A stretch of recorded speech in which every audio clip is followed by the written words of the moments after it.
Ok, seguimos con esta serie preciosa de el libro a los romanos, o la carta a los romanos, mejor dicho, dice mi sobrino, más bien dicho. Mejor dicho, la carta a los romanos, ya que realmente es una carta del apóstol Pablo a la iglesia en Roma. Y estamos leyendo verso por verso. Lo estábamos haciendo al principio palabra por palabra. Si ustedes recuerdan, la mitad del capítulo 1 fue palabra por palabra en el original, pero fue algo cansado, no solamente para ustedes, también para nosotros como expositores. Así que decidimos hacerlo verso por verso, para hacerlo de una manera más amplia, de una manera más general, y aún así está yéndose de una manera muy vasta. Llevamos ya aproximadamente un año o un poquito más del año estudiando apenas el capítulo 4, versículo 13 vamos a estudiar el día de hoy. Un año y cachito estudiando 4 capítulos de la Biblia, en este caso Romanos.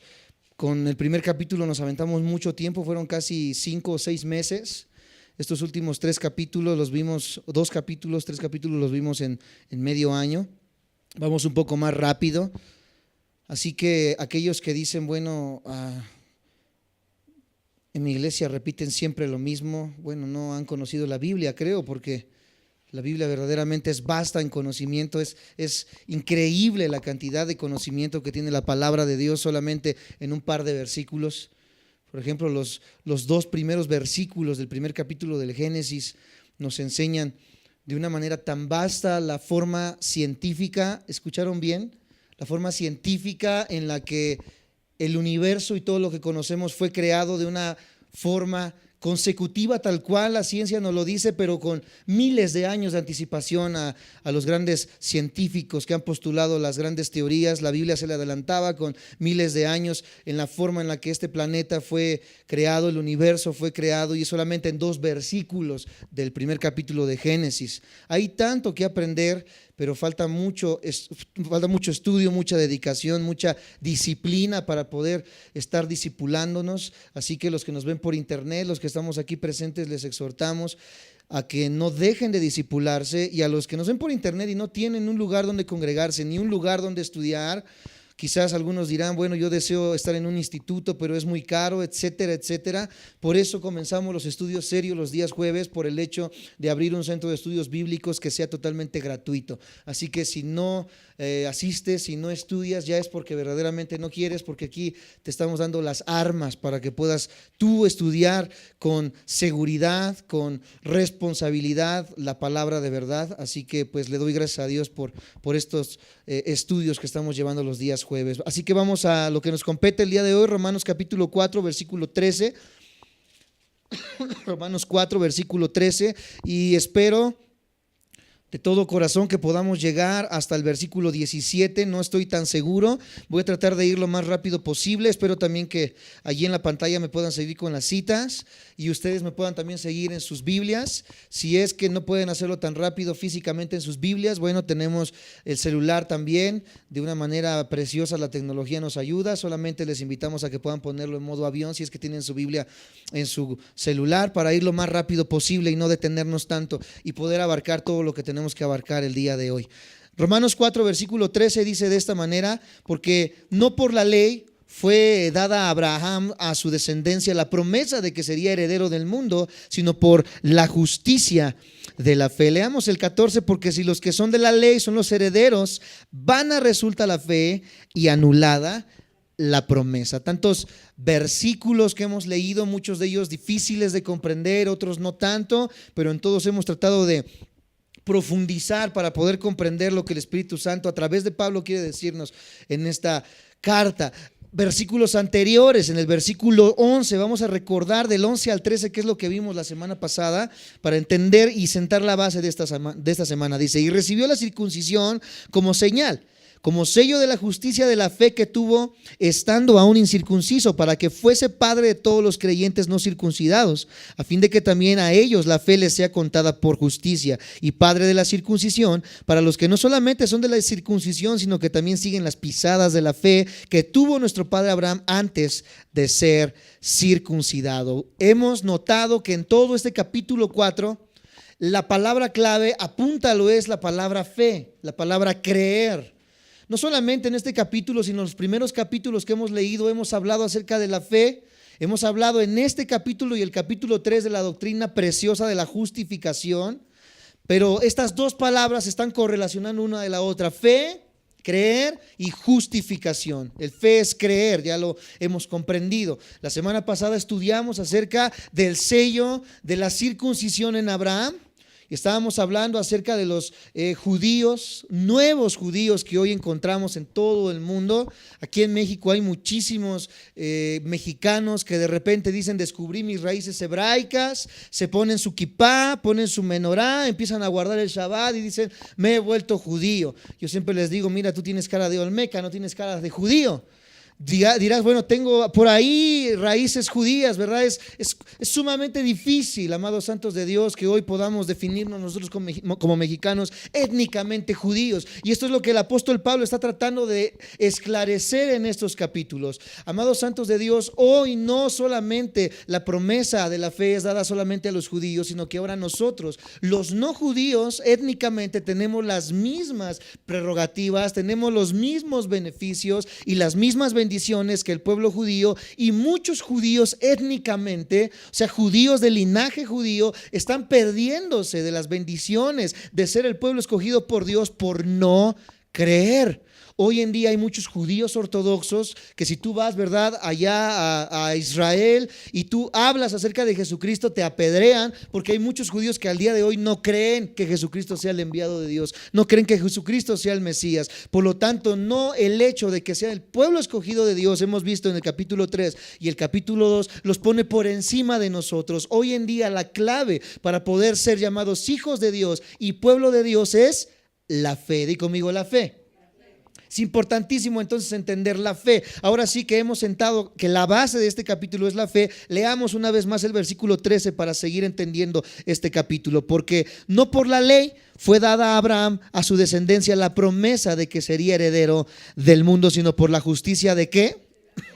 Ya hemos entendido en el capítulo 3 que Abraham fue justificado por la fe. Se repite en el capítulo 4 que Abraham fue justificado por la fe. Vimos el ejemplo de David, que David también fue justificado por la fe y no por la ley. Para recordar los que nos acompañan por primera vez, la ley fue dada para mostrarnos nuestro pecado, la ley fue dada para enseñarnos cuán corruptos estamos, pero la ley no puede salvar a nadie, porque en sí mismo nadie puede cumplir la ley perfectamente. ¿Quién no ha robado? Levante la mano.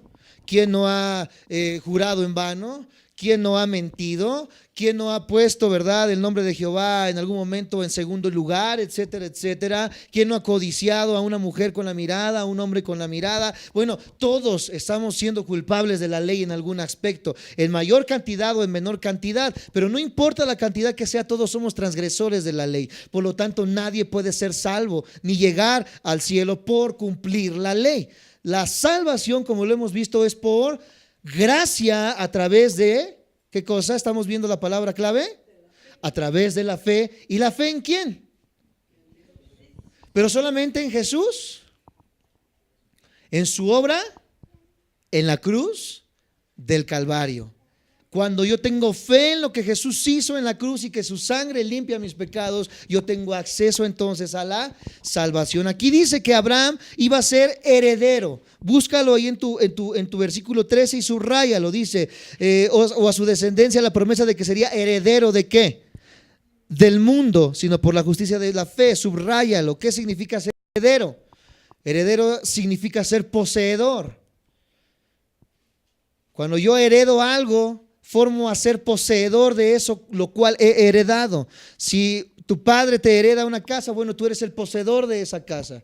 Aquí lo increíble, lo extraño y que casi nadie ha notado cuando lee este pasaje, y que en esta noche no es la excepción, es en qué parte del Génesis se dice que Abraham iba a heredar el mundo. Aquí el apóstol Pablo comienza a decirnos que Abraham iba a heredar el mundo, pero en el Génesis en ninguna parte se habla de que Abraham heredaría el mundo. Jehová le dice a Abraham que tendría una gran descendencia, lo vimos la semana pasada, como las estrellas del cielo, como la arena del mar, etcétera, etcétera, pero en ningún momento se le dice que él iba a heredar el mundo. ¿A qué se refiere entonces el apóstol Pablo cuando le dice la promesa de que sería heredero del mundo, sino por la justicia de la fe? La promesa mencionada en el versículo 13 no se encuentra en ninguna palabra en el Antiguo Testamento. En ninguna parte se le dice, vuelvo a repetir y hacer hincapié a Abraham, tú vas a heredar el mundo. Esta es una manera en la que el apóstol Pablo describe una bendición y una riqueza que iban a pertenecer no solamente a Abraham, sino a su descendencia. La semana pasada vimos quién es la descendencia de Abraham. La descendencia de Abraham no solamente son los judíos a través de Isaac, no solamente son los musulmanes a través de su hijo Ismael fuera del matrimonio, no solamente son los judíos étnicamente, sino que también nosotros somos descendencia y linaje ¿de quién? De Abraham por la fe. La fe me hace heredero también de las promesas que se le dieron a Abraham. Soy hijo de Abraham. Cantábamos la semana pasada la canción de los niños. Nuestro padre Abraham tiene muchos hijos, nuestro padre Abraham. Lo cantábamos y no lo entendíamos. Hoy entendimos la semana pasada por qué somos hijos de Abraham también. Esto es por la fe, por la misma fe con la que Abraham fue justificado. Note que esta promesa no es solo para Abraham entonces, porque aquí en el versículo 13 dice que sería para Abraham y para su descendencia. De modo, amados santos de Dios, de que todas las cosas que se le prometieron a Abraham también son una promesa espiritual. ¿Para quiénes? Para nosotros como creyentes, dice el versículo 11. No lo leamos, ya lo leímos la semana pasada. La promesa es que Abraham y todos los creyentes serían herederos del mundo. Bueno, esta es la promesa. A Abraham se le dice que iba a ser heredero del mundo. Por lo tanto, yo como hijo de Abraham por la fe también voy a hacer ¿qué cosa? Pero ¿a qué se refiere con ser heredero del mundo? Esta frase, ¿qué significa? ¿Qué significa el que yo voy a ser heredero del mundo? Vamos a ver Mateo 5:5 para ir esclareciendo, sin perder Romanos, que es nuestra cita base. Vamos a Mateo 5:5 para ir esclareciendo este tema y entender a qué se refiere el apóstol Pablo en decirnos que seríamos herederos del mundo. Mateo capítulo 5, versículo 5. Si lo tienen me dicen amén. Si no lo escriben, yo le doy lectura y si está delante de ustedes, gloria a Dios. Mateo 5, versículo 5 dice de esta manera: bienaventurados los mansos, porque ellos recibirán la tierra por... Una vez más encontramos esta misma promesa, bienaventurados los mansos, no los mensos. Cuidado con esta palabra. ¿Qué significa la palabra manso? No, es una palabra que se puede... quizás vituperar, se le puede quitar el sentido, pero no significa eso. Vamos a verlo un poco más adelante. Lo que nos dice ahorita manso, amados santos de Dios, no significa débil, no significa tonto. Se refiere a una persona que ha sido, si quieres apuntarlo, quebrantada y que somete su voluntad. Una persona mansa es una persona que somete su voluntad. ¿Quiénes van a heredar la tierra? Aquellos que someten su voluntad. ¿A quién? Es la pregunta que todos debemos responder y que todos sabemos: a nuestro Señor, a Dios. Una persona mansa es aquella que ha sometido su voluntad a Dios. Un verdadero cristiano es ese, el que ha sometido su voluntad a Dios, el que ha sometido sus deseos, el que ha sometido sus anhelos al escrutinio de las cosas de Dios. Esta persona va a heredar la tierra, dice este pasaje, pero aún así no nos explica qué es heredar la tierra. Vamos un poco más adelante, Mateo 25, versículo 34. Estamos viendo que la promesa es para nosotros. Hemos comprendido que vamos a heredar la tierra, que somos herederos del mundo, pero ¿qué significa esto? ¿A qué se refiere? Mateo 25, versículo 34. Voy a algo rápido, pero lo tendremos ahí en Facebook para que lo podamos repasar. Mateo 25, versículo 34. Cuando lo tengan me dicen amén. Entonces el rey dirá, futuro, a los de su derecha: venid, benditos de mi Padre, heredad del reino preparado para vosotros desde la fundación del mundo. Versículo 35 nos comienza a decir por qué lo vamos a heredar, de qué manera: porque tuve hambre y me diste de comer, porque tuve sed y me diste de beber, etcétera, etcétera. Pero aquí hay un punto que debemos de aclarar. Hay dos personas, hay dos tipos de personas. Número uno, los benditos del Padre, aquellos que van a heredar, y los otros, amados santos de Dios, que vemos más adelante, aquellos que no van a participar de este reino. Versículo 41 nos dice algo más acerca de esto. Capítulo 25, versículo 41. Entonces dirá también a los de la izquierda: apartaos de mí, malditos. Los primeros son benditos, los segundos son ¿qué? al fuego eterno preparado para el diablo y sus ángeles. Todas esas denominaciones rosacrucistas, testigos de Jehová, etcétera, etcétera, que se empecinan en decir que no va a haber una condenación eterna, sino una destrucción, amados santos de Dios. La Biblia es muy clara en cuanto a esta doctrina, la doctrina del infierno. Dice la palabra de Dios aquí que estos malditos, estos que estaban a la izquierda, serían echados al fuego junto al diablo y sus ángeles. ¿Me siguen? ¿Me dicen amén? Bueno, vamos encontrando ahora dos bandos: los benditos de Jehová y los malditos.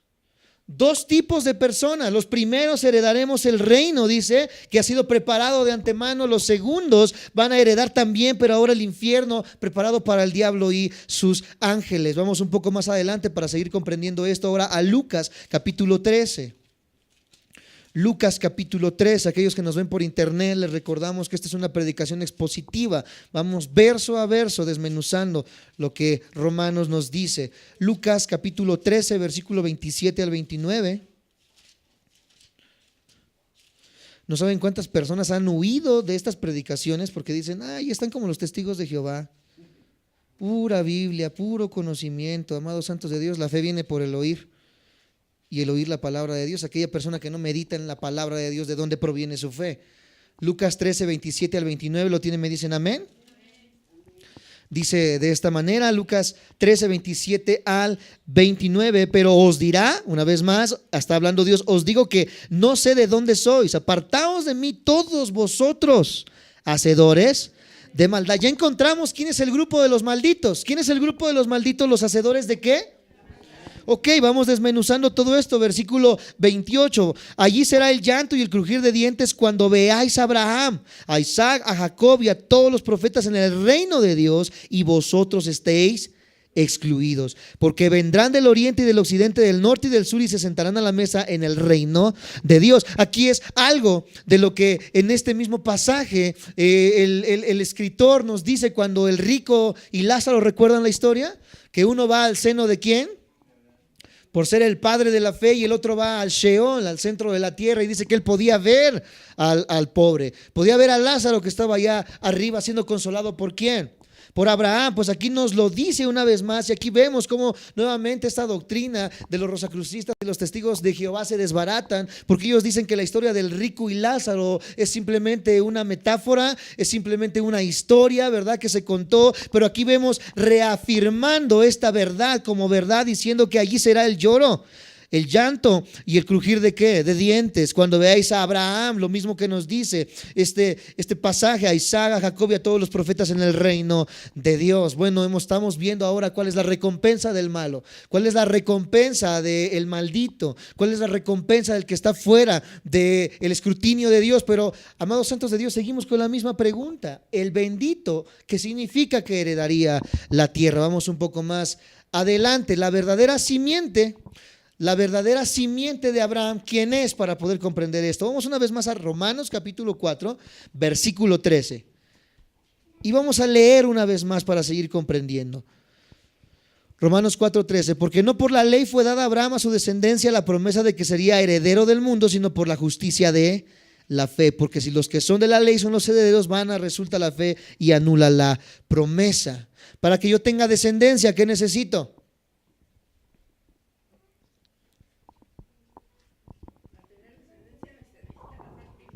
Perfecto, vamos muy bien. Para tener descendencia necesito ¿qué? Ahora, el simple hecho de casarme ya me asegura la descendencia. ¿Qué sigue después de la descendencia? Más bien, ¿qué sigue después de casarme?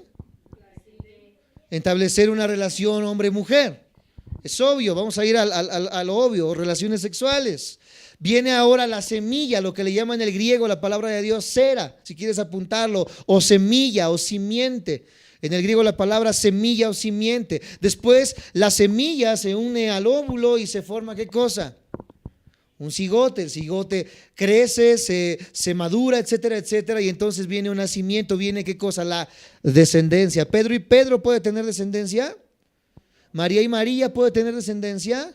La descendencia viene solamente entre un hombre y una mujer. Cuando un hombre y una mujer se juntan, puede de manera biológica, hagamos a un lado la Biblia, la misma biología y la genética nos dice que cuando una mujer y un hombre se juntan puede venir ¿qué cosa? La descendencia y la fructificación. Lo vemos desde el Génesis, esta explicación, amados santos de Dios. ¿Cuál es la simiente de Abraham ahora?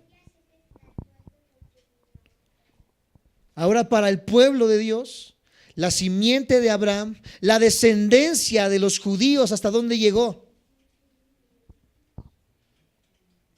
En esa cruz, ¿quién estaba? ¿De dónde provenía Jesús? De la simiente de Abraham.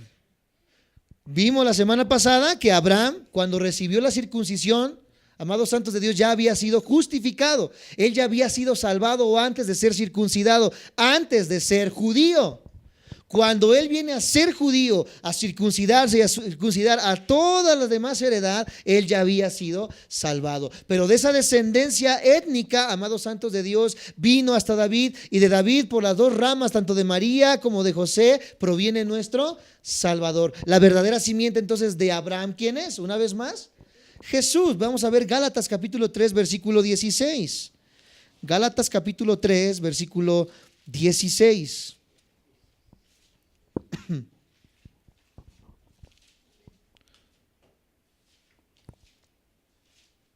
Aquí se reafirma esta palabra. Gálatas, capítulo 3, 16. Ahora bien, a Abraham fueron hechas las promesas y a su simiente. Escucha, no dice y a las simientes, aclara aquí Pablo, como si hablase de muchos, sino como de uno, y a tu simiente, la cual es ¿quién? Ahí está escrito, ahí nos lo dice, ahí nos lo revela. Cristo es la verdadera simiente de Abraham, el Mesías de Dios, el Rey ungido de Dios, como nos lo decía el Salmo 2, 1 al 2. No lo vamos a leer, solamente es una cita que podemos entender. ¿Quién poseerá la tierra de acuerdo con el Salmo capítulo 2? Acompáñeme ahora sí al libro de los Salmos. Ya entendimos que la simiente de Abraham, ¿quién es? Nosotros seguimos siendo parte de la heredad de Jesús, de la heredad de Abraham. Y en el Salmo 2, versículo 8, estamos haciendo pedacitos la Biblia.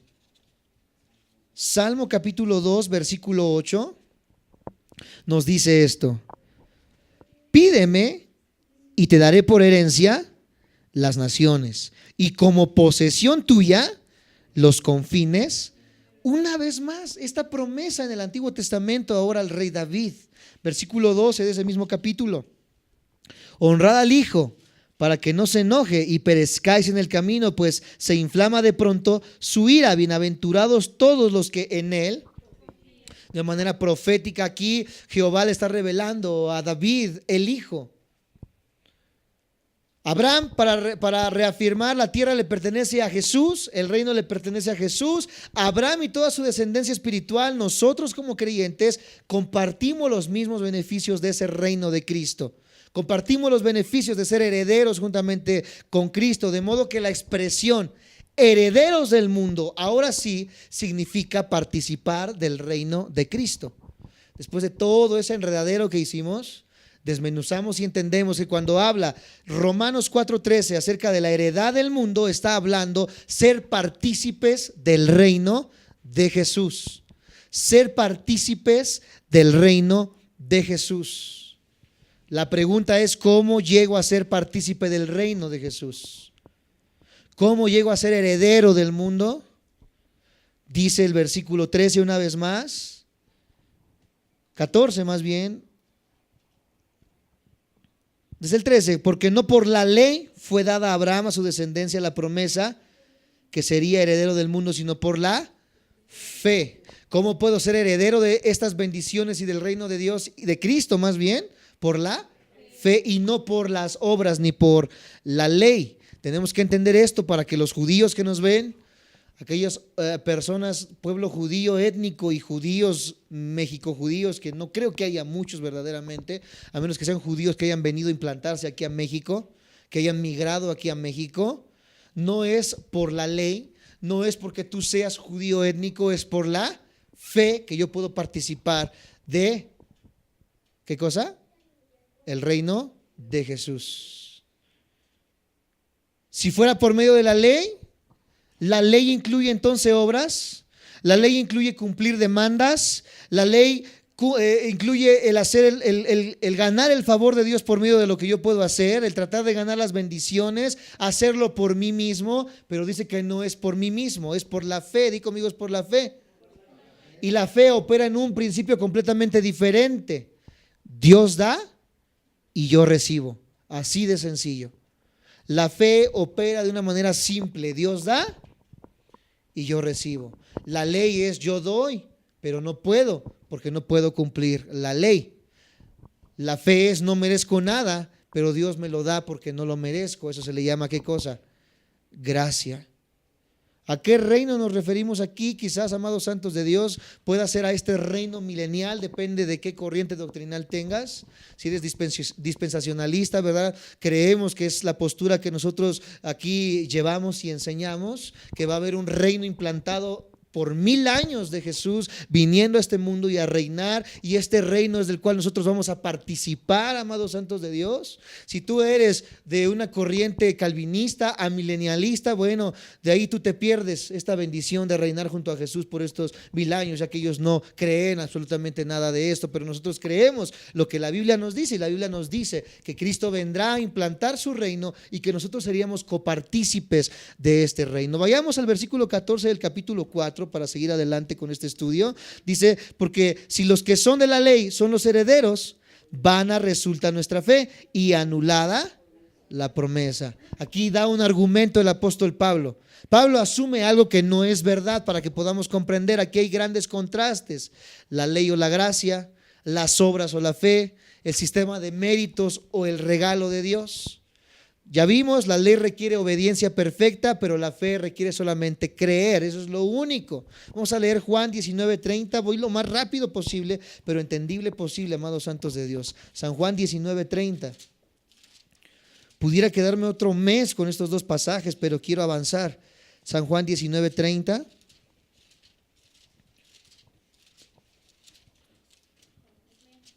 Ok, dice de esta manera San Juan 19:30. Dice: cuando Jesús hubo tomado el vinagre, dijo: consumado es. Y habiendo inclinado la cabeza, entregó el Espíritu.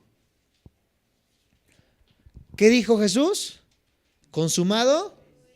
Mi fe está basada en una obra terminada, en una obra perfecta. Aquellos que creen que la salvación se pierde, amados santos de Dios, y los que siguen esta postura doctrinal, nosotros creemos, porque la Biblia nos dice que la salvación no se puede perder, porque la salvación es algo y es un regalo eterno.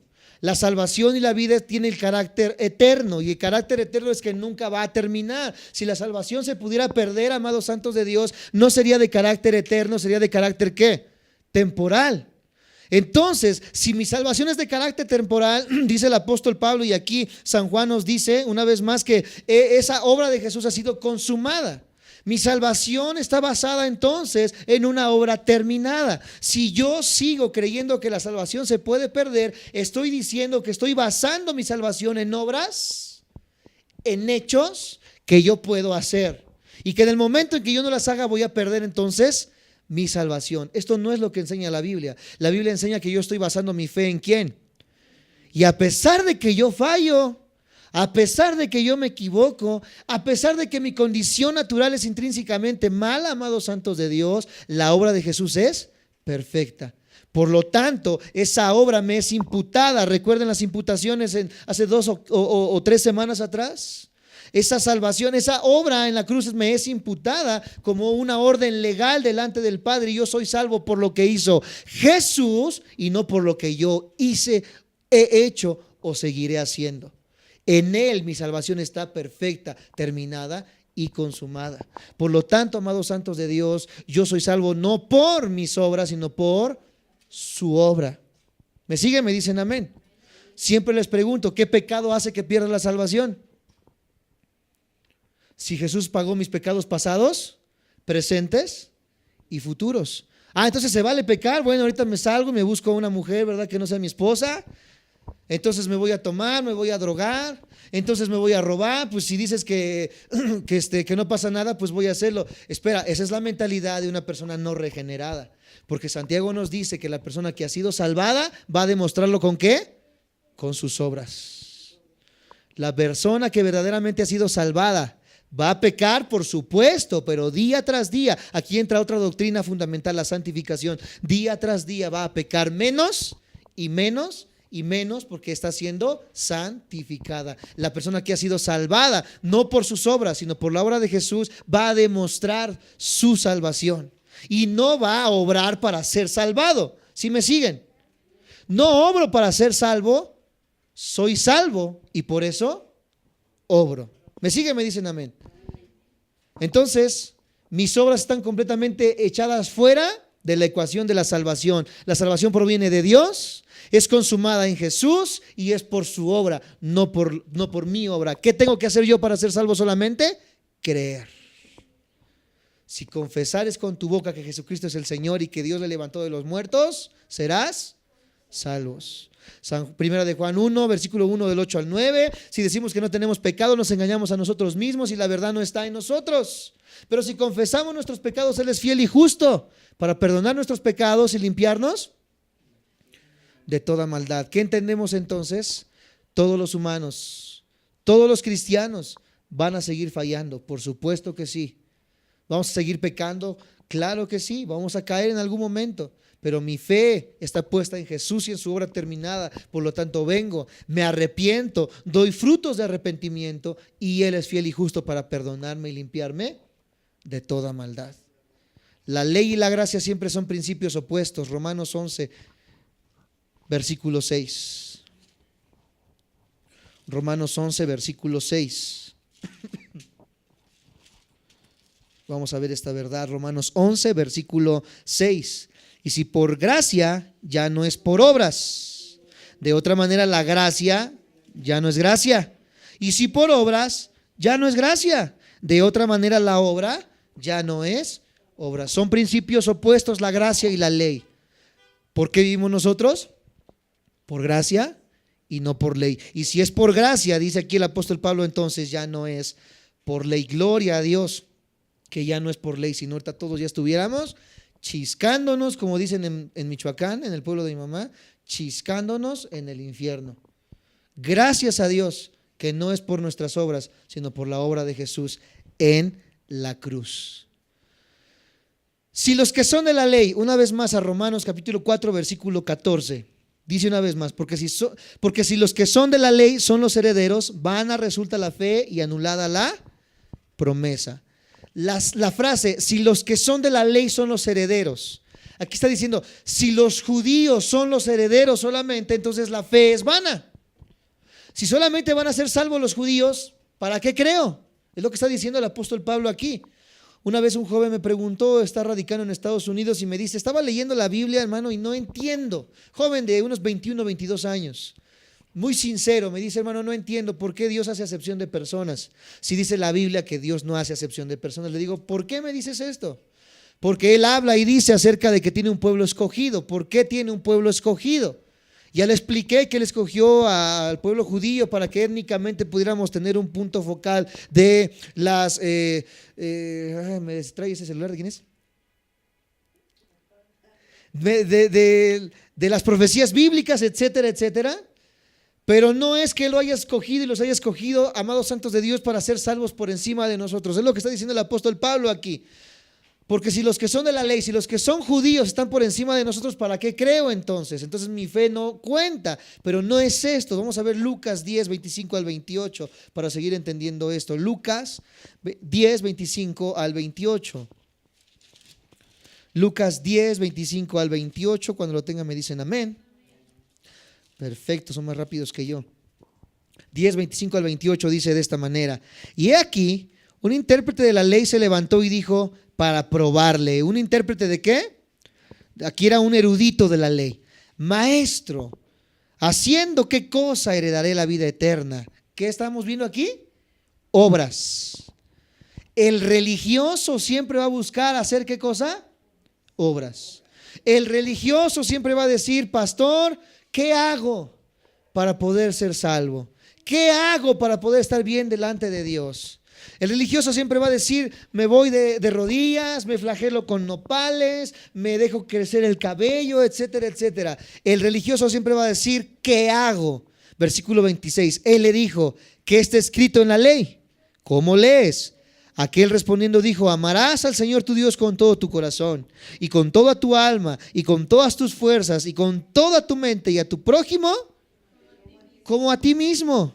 Aquel respondiendo dijo: amarás, ya lo dijimos en el versículo 28, y le dijo: bien, ha respondido, haz esto y vivirás. Haz esto y vivirás. Pero ningún pecador es capaz de hacer estas cosas. Ningún pecador puede amar a Dios por sobre todas las cosas, porque es algo que está opuesto a su naturaleza. El puerco, ¿qué quiere hacer? Seguirse revolcando ¿en dónde? En su cochinero. El apóstol Pedro lo dice. ¿Qué hace el perro cuando come y vomita? Vuelve a su vómito. Es nuestra naturaleza. Para que yo deje de hacer lo que el puerco hace y lo que el perro hace, tendría que dejar que el perro sea gato y que el puerco sea jirafa, para que el puerco ya no vuelva al lodo y el perro ya no vuelva al vómito. En pocas palabras, tenemos que cambiar ¿qué cosa? Su naturaleza. Cuando yo vengo a Jesús, Él me dice que tengo que nacer ¿de qué? Cambiar mi naturaleza, para que no vuelva al vómito ni vuelva a revolcarme en el cieno. La persona no regenerada no puede hacer esto. No puede amar a Dios por sobre todas las cosas. Solamente aquella que ha creído en Jesús puede llegar a amar a Dios y cumplir de esta manera este mandato. De modo que la promesa quedaría entonces sin efecto para el hombre natural. Nadie podría ser heredero y nadie podría entrar al reino de Dios. Todos los injustos, violadores, quedarían exentos de esta ley. Vamos a comparar con Primera de Corintios, capítulo 6. Ya vamos terminando en esta noche. Primera de Corintios 6, no logré llegar apenas al 14. Primera de Corintios 6, versículo del 9 al 10. 6 del 9 al 10, lo tenemos, me dicen amén. ¿No sabéis que los injustos no heredarán el reino de Dios? No erréis, ni los fornicarios, ni los idólatras, ni los adúlteros, ni los afeminados, ni los que se echan con varones, ni los ladrones, ni los avaros, ni los borrachos, ni los maledicientes, ni los estafadores heredarán el reino de Dios. Están excluidos del reino de Dios. ¿Una persona como esta entonces puede amar a Dios por sobre todas las cosas? Mira, yo no soy cristiano, ni voy a la iglesia, pero soy creyente. Yo amo a Dios. La Biblia nos dice completamente lo contrario. Una persona no puede ser creyente y no buscar a Dios. Dice: yo lo amo, pero una persona que verdaderamente no ha sido regenerada no puede amar a Dios, no puede ser creyente. Un creyente verdaderamente da frutos de eso en lo que cree. Vamos a compararlo también con Efesios 5:5. Efesios 5:5.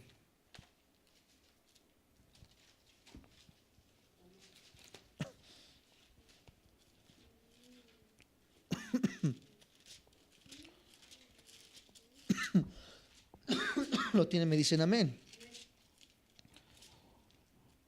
Me robaron Efesios a mí, espérenme tantito. Efesios 5:5, lo tenemos, ¿verdad?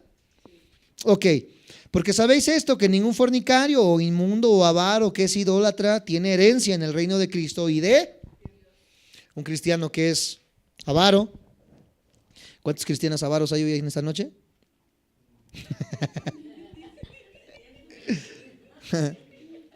Ningún fornicario, ningún idólatra tiene herencia en el reino de Cristo. ¿Y cuántos cristianos idólatras hay? Ay, hermano, ¿cómo crees? Si venimos al cristianismo para dejar de ser idólatras. Hay personas que siguen tomando como un ídolo el aceite, siguen tomando como un ídolo la Biblia abierta en el Salmo 23, siguen tomando como un ídolo fetiches, etcétera, etcétera.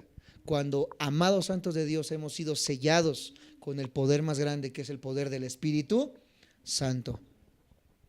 Muchos cristianos que siguen en idolatría, muchos cristianos que siguen en perversidades, muchos cristianos que siguen en avaricias, muchos cristianos que siguen fornicando, jóvenes, esposos que siendo llamados cristianos siguen adulterando, siguen engañando a su mujer, a su esposo, etcétera, etcétera. Todos ellos no pueden participar ¿de qué? Del reino de Dios. Nos aventamos el versículo 15, es bien poquito, ¿sí? Para poder concluir en esta noche. Vamos a Romanos 4:15. Nos quedan 10 minutos. Vamos a hacer récord en esta noche. Romanos 4, versículo 15 dice de esta manera: pues la ley produce ira. Pero donde no hay ley, tampoco hay. ¿Cómo está esto? La ley solo produce ¿qué cosa? La ley solo puede acarrear ira, solamente puede acarrear maldición y no puede acarrear bendición. Gálatas 3:10. Fusioné el 3 con Gálatas. Gálatas 3:10. Acompáñenme por favor. Si encontraron Corintios ya le hicieron. Denle adelante y encuentran Gálatas, capítulo 3, versículo 10. Ya no les tengo que explicar, ya lo encuentran solitos. Gloria a Dios. Gálatas 3:10 dice de esta manera: porque todos los que dependen de las obras de la ley están bajo, pues escrito está, maldito todo aquel que no permaneciera en todas las cosas escritas en este libro de la ley para hacerlas. Judíos que nos ven, judíos mexicanos, olmecas, totonacas que nos ven, todo aquel que está bajo la ley está bajo maldición, porque nadie puede cumplir la ley. Aquí una vez llegaron una familia de judíos, ¿sí se acuerdan? ¿Ya? Todavía los viven aquí cerquitas, nos reservamos el nombre, de judíos, de mexicanos que dijeron que se volvieron judíos, encontraron sus raíces hebraicas, vinieron y nos vinieron a decir que nos perdonaban. Fíjate, mira nada más, no nos pedían perdón, sino que nos perdonaban a nosotros. Venían con una actitud de arrogancia, porque la ley es lo único que puede provocar lo peor de nosotros. La ley solamente puede acarrear maldición y no puede acarrear bendición. Versículo 10 una vez más: porque todos los que están o dependen de la ley de las obras están bajo maldición, pues escrito está, maldito todo aquel que no permaneciere. Di conmigo, permaneciere en todas las cosas escritas en este libro de la ley para hacerlas. ¿Quién no ha permanecido en la ley? Ya lo dijimos al principio, nadie de nosotros. Por lo tanto, si no estamos en Cristo por fe, somos malditos. Todo aquel, tu tía, tu abuelita, tu vecino, tu amigo que no está bajo la gracia de Dios, está bajo la ley. Y bajo la ley todos estamos ¿qué? Maldecidos. ¿Por qué? Porque es mi condición como pecador. Romanos, por cuanto todos pecaron y están destituidos de la gloria de Dios. Un pecador no puede cumplir la ley santa de Dios, por lo cual soy un violador de la ley, un transgresor de la ley. Y lo único que puede provocar un transgresor de la ley es la ira. ¿De quién?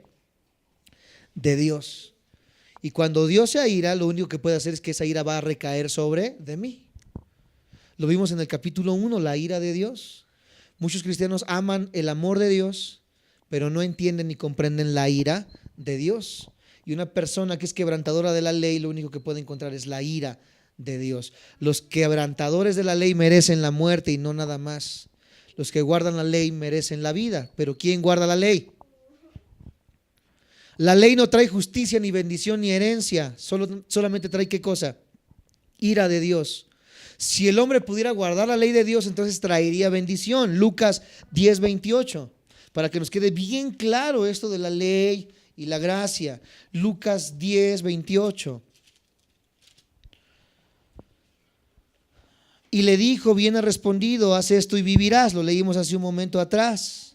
Si yo cumplo la ley puedo vivir, pero no la puedo cumplir, por lo tanto produce ira.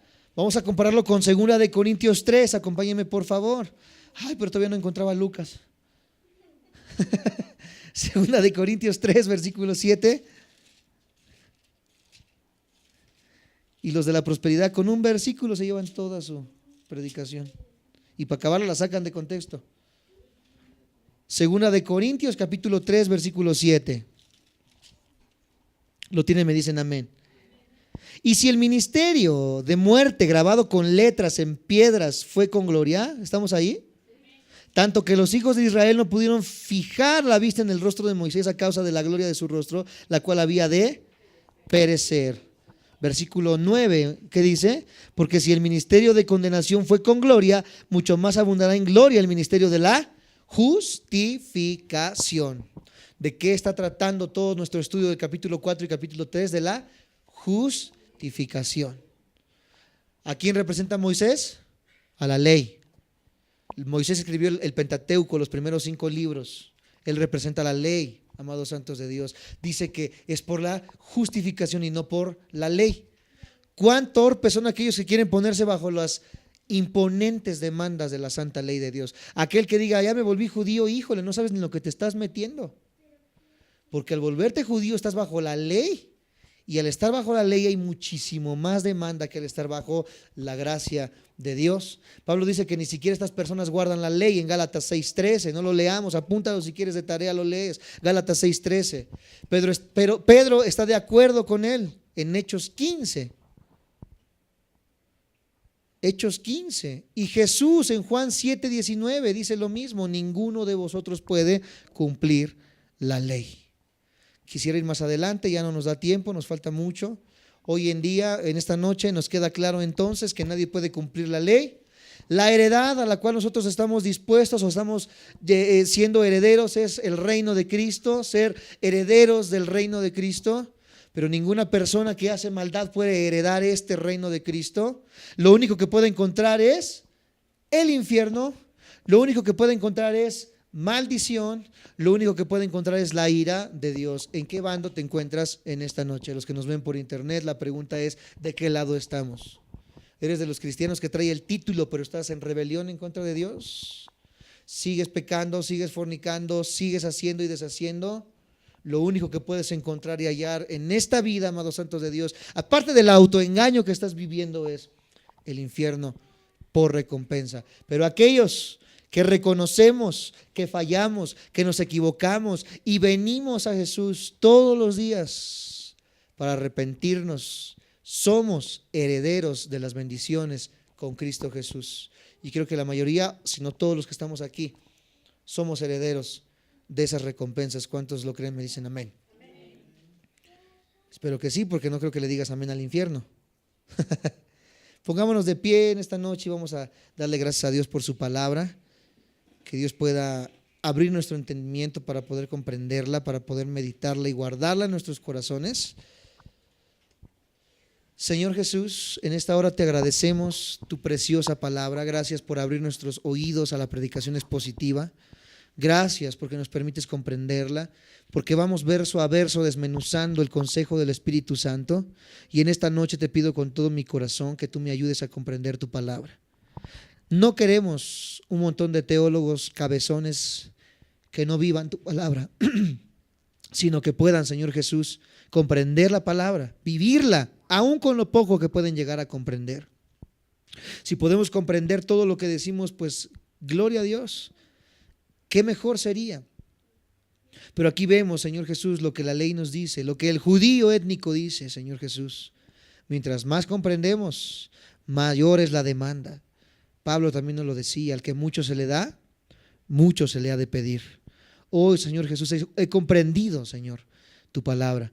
Y tu palabra me dice, Señor Jesús, que no es por obras, es por gracia, es por tu obra, Señor Jesús. Pero también entiendo que el creer en ti implica, Señor Jesús, el dar obras y frutos de arrepentimiento. Hoy me examino a mí mismo y pienso si verdaderamente estoy viviendo, Señor Jesús, como es digno de aquel que es llamado Hijo de Dios. Si no, en esta hora te pido con todo mi corazón, me arrepiento, Señor Jesús. Ayúdame a comprender tu palabra. Señor, haz viva tu palabra en mi corazón. Quizás al día de hoy sigo debatiendo mi mente entre si es cierto o no es cierto, entre si eres real o no eres real, entre si ciertamente he sido salvado o no lo he sido. Señor Jesús, en esta hora trae convicción a los corazones, Espíritu de Dios, y ayúdanos a vivir tu palabra día tras día, a permanecer en ella, a comprenderla, y día tras día, Señor Jesús, tu vida es implantada en nuestros corazones. Te agradezco infinitamente tu amor y tu misericordia y el que me permitas exponer tu palabra en el precioso nombre de Cristo Jesús.